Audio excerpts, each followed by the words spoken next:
రాష్ట్రంలో ఉన్నటువంటి బీజేపీ ఎంపీలు కాంగ్రెస్ పార్టీ ఎంపీలు తక్షణమే రాజీనామా చేసి ప్రజల పక్షాన రోడ్లపైకి రావాల్సిన అవసరం ఉన్నది.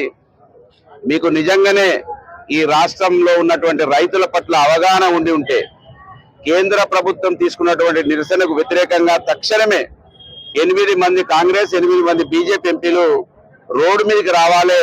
మీకు ఈ ప్రజలు ఓట్లేస్తే గెలిచినని మీరు భావిస్తే మీరు పదవులలో కొనసాగే అర్హత లేదని ఈ సందర్భంగా బీఆర్ఎస్ పార్టీ పక్షాన డిమాండ్ చేస్తా ఉన్నాను.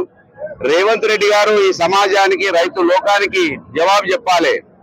బడే బాయ్ సూటే బాయ్ లాగా మేము పనిచేస్తాము, బీఆర్ఎస్ పార్టీ ప్రభుత్వం లాగా కేంద్రంతో గొడవలు పెట్టుకోము, సఖ్యతతో ఉంటామన్నాడు. అంటే నీ సఖ్యత ఇదేనా? ఇవాళ తెలంగాణ రైతాంగానికి చెప్పాలి రేవంత్ రెడ్డి గారు, నీ సఖ్యత ఉంటే పండించిన పంటను కొనుగోలు చేయనటువంటి కేంద్ర ప్రభుత్వానికి నిరసనగా మీరు ఏం చేస్తా ఉన్నారు? మీ ప్రభుత్వం ఏం చేస్తా ఉన్నది? మీ ఎంపీలు ఏం చేస్తా ఉన్నారు? ఇవాళ ఈ రైతాంగానికి జవాబు చెప్పాలని డిమాండ్ చేస్తా ఉన్నాను. తెలంగాణ రాష్ట్రంలో ఉన్నటువంటి బీజేపీ కాంగ్రెస్ ఎంపీలు తక్షణమే ప్రజల పక్షాన రోడ్లపైకి రావాలి.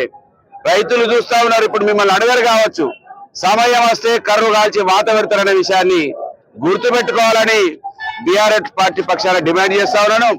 కాంగ్రెస్ పార్టీ ప్రభుత్వం గొప్పలు చెప్పడం మానుకొని ప్రజల పక్షాన రైతుల పక్షాన నిలబడాలని డిమాండ్ చేస్తా ఉన్నాను. జై తెలంగాణ.